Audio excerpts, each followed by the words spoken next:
ఒక ముఖ్యమంత్రి స్థాయిలో ఉన్న మమతా బెనర్జీ డైరెక్ట్ గా సుప్రీంకోర్టులో వచ్చి మాట్లాడే హక్కు ఉన్నది ఆ రాజ్యాంగంలో. ఇల్లీగల్ అయితే కాదు, లీగలే.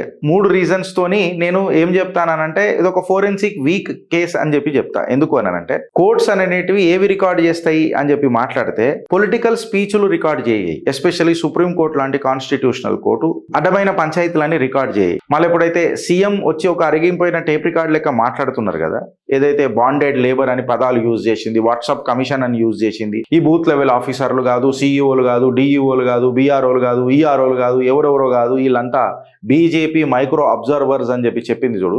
మళ్ళీ ఇట్లాంటి పదాలు మాట్లాడేటప్పుడు ఖచ్చితంగా ఇది జడ్జెస్ దీన్ని ఖచ్చితంగా ఒప్పుకోరు, రెసిస్ట్ చేస్తారు. అందుకని ఏమని అన్నారంటే మీరు డెకోరం మెయింటైన్ చేసి మాట్లాడాలన్నారు. బట్ ఫిర్బీ ఆమె మాట్లాడింది ఇట్లాంటి పదాలు యూజ్ చేసింది. తను ఏమని ఆరోపించిందనంటే ఈ ఎస్ఐఆర్ వల్ల 150 మంది దాకా చచ్చిపోయినరు, ఈ నాది ఓటర్ల లిస్టు లేదా అని చెప్పి భావోద్వేగానికి గురై మనస్తాపానికి గురై చచ్చిపోయారు అన్నట్టు. అంటే నాకు నిజంగా జరిసేపు అర్థం కాలే. అంటే ఓటర్ లిస్టులకి పేరు పోతే అంత మనస్తాపానికి గురవుతారా?